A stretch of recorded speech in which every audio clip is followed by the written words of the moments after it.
Hey, what's up? It's Jim, and today I'm going to talk about the film Village of the Damned, the 1995 remake directed by John Carpenter. And this continues my series of reviews where I try to review every film that John Carpenter ever directed. This was one of two films that he had released in 1995. Earlier in the year, early in February, he had In the Mouth of Madness, and this came out in later April. So you probably could have maybe even theater hopped and done a double feature of new Carpenter movies at the time. The plot's very similar to the original 1960 film Village of the Damned. The entire town passes out for I don't know, for a good chunk of time, a couple, 8, 6, 7 hours, something like that, and they all pass out, and then when they wake up, a lot of the women find themselves pregnant, and they give birth to these kids who all kind of look the same. Some of the women's husbands are upset because they couldn't have had kids with them because they hadn't, I guess, had sex in a while. One of the guys had been away for a while, and then, suddenly she's pregnant, and he thinks she cheated on her, so there's all that difficulty. These kids grow up and become these evil, psychic little kids with white hair, and they look exactly like the kids in the original Village of the Damned. That's kind of one of the problems with this movie. Is I understand Carpenter loves movies, he loves old movies especially, and if you look at another film of his from the 90s, like Memoirs of the Invisible Man, he has the guy dress up as the Invisible Man, and that's kind of fine because it's like a joke, it's silly. But in this, the original film is in black and white, this film is in color.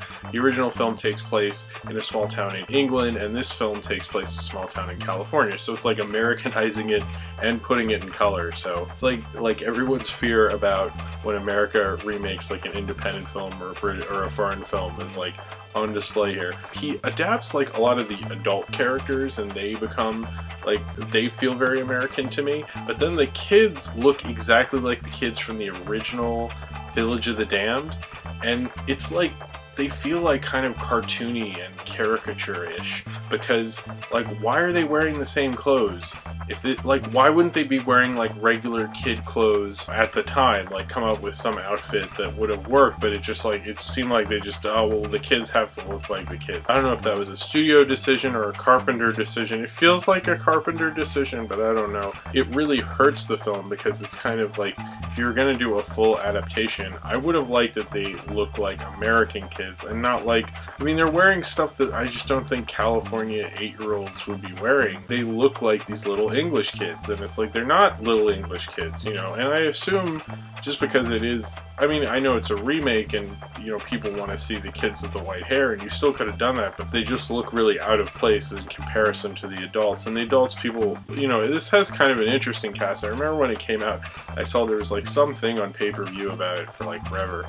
I was wow, Christopher Reeves and Mark Hamill, and I thought that was the coolest thing ever. I wanted to see this back in the day. Luke Skywalker and Superman are in a movie together. That's why I wanted to see it. Christopher Reeves probably gets the best treatment in terms of character development. Everybody else, you have this whole small town. I think in theory this probably would have worked because you look at something like The Fog and he really understands how to use all these characters in a small town and how to properly develop them.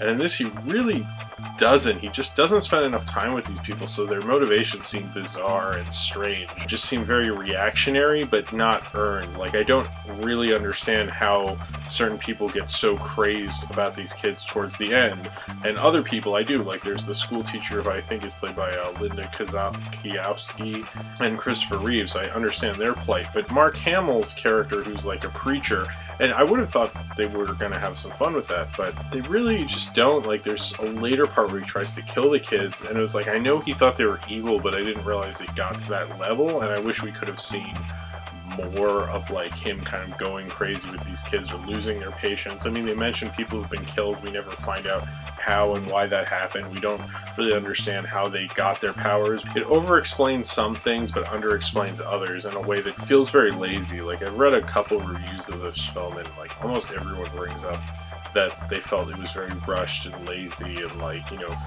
think one critic was I handed in lots of papers that I wrote the night before, and Village of the Damned feels like that. This film doesn't feel like it was really labored over, It reminds me of kind of Someone's Watching Me, something he did quickly, not something In the Mouth of Madness, I think he really obsessed over and cared about. In Village of the Damned, it feels like more like some like Carpenter for hire almost. At the beginning, you get these really amazing shots and it's like atmospheric, but it loses all that. And the whole thing with the kids, it's just, I don't know. I mean, there's certain part of Village of the Damned, like the whole idea that's very terrifying, that like all these people could be impregnated with this alien seed. And I wish maybe they'd gotten more into that, more into the connection with the parents. The problem with this remake is there's no real reason to remake it, and he doesn't give us a reason why he remade it. There was no reason to update this at the time. I would have liked to have seen like 90s women in California talk about, you know, suddenly being pregnant rather than these women in some small English village and how that would be different. But they don't really get into that. They don't really find a reason to really update it. They update it kind of, but not fully. And it's kind of, it leaves you with the question like, why didn't you guys really commit to this? It's just kind of the shitty US remake of Village of the Damned. And like, what's the point in that? You know, ultimately, I think the thing about this movie is now when you think of Village of the Damned, you think of the 1960 film, and I think this film really got forgotten, and for a good reason, you know. It had a lot more promotion money behind it than In the Mouth of Madness, because I really don't remember many ads for In the Mouth of Madness, but I remember a lot of ads for Village of the Damned. I think they put a lot of money in promoting it,